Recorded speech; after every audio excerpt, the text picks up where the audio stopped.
I had worked all day on a 12-hour shift, and in the middle of the night started having some contractions, and I just kind of laid down, drank some water. All of a sudden my water broke.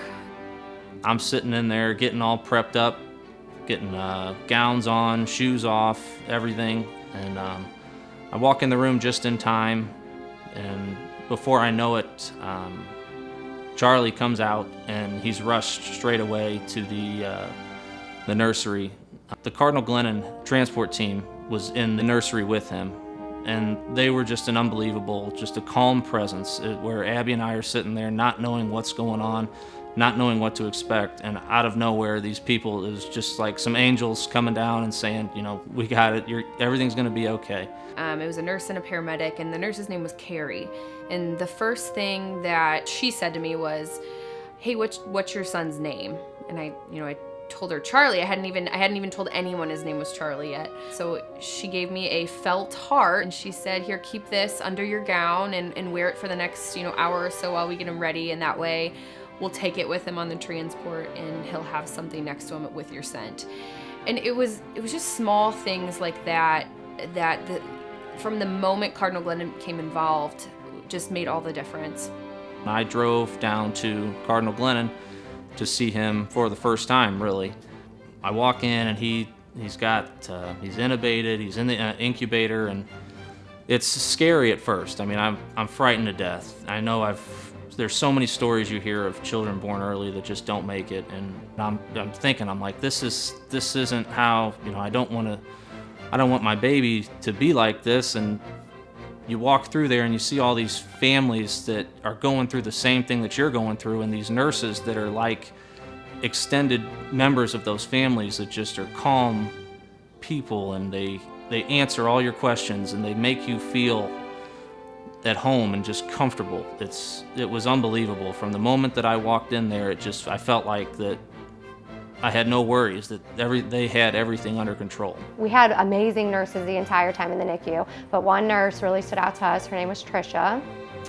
When we walked in to check on Lillian, I instantly noticed that her name was written on her door, and up until that point of her life, her name has never even been on a door, and so it really felt more personal to us that we had her name there. Our twin girls, Eleanor and Lucy, surprised us by arriving 15 weeks early. We spent 4 weeks at Cox in Springfield, Missouri, where they both fought hard. However, we lost Eleanor to an infection after 19 days. The next week, we found out that Lucy needed to have her PDA closed, so we had to be transferred to Cardinal Glennon for that operation. We first met Melissa 3 weeks after we arrived at Cardinal Glennon. She made it a point to acknowledge the fact that we had lost Eleanor, and brought in the purple butterfly symbol and explained its meaning. And she encouraged me as a mother in a difficult time.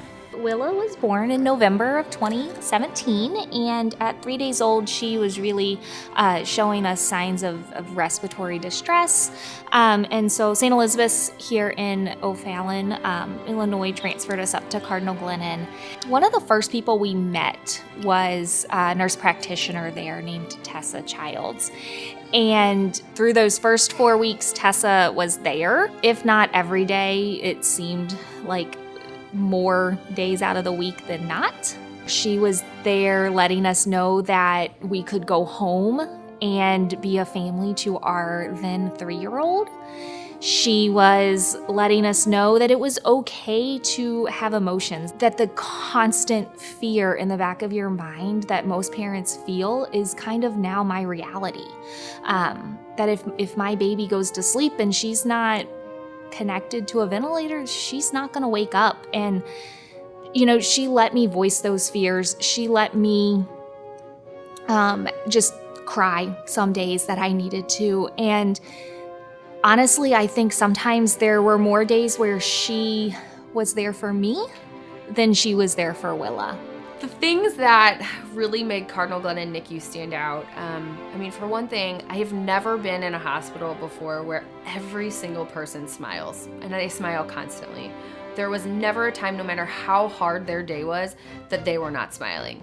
You walk in and the security's smiling, then the secretaries are smiling, they walk you back to the room, your nurses are, you always hear about them, oh, you know, Charlie was a great snuggler last night, or they talked to me while I was breastfeeding him and just kind of walked me through it. They would leave those little notes on the camera, you know, whether it said Happy Mother's Day or, you know, Charlie took his first full bottle. I think one of the things that I'll never forget about Charlie being in the NICU was that every milestone that he hit, whether it be he gained an ounce or he took a couple more sips of a bottle that day, the nurses and the staff in the NICU made that out to just be such a big deal. I mean, they were so proud of him, and it was awesome to just walk in there and you get good news like that, and it makes your whole day after, you know, working all day, you're nervous, you're watching Charlie on the camera and not knowing, and then, oh, you know, you walk in, you get high fives and hugs that he took another ounce, or he gained another ounce, or he grew an inch or a centimeter, whatever it was. It was really cool. She asked me if I've ever held Lillian yet, and I explained that I was not allowed to hold her yet, but I really wanted to.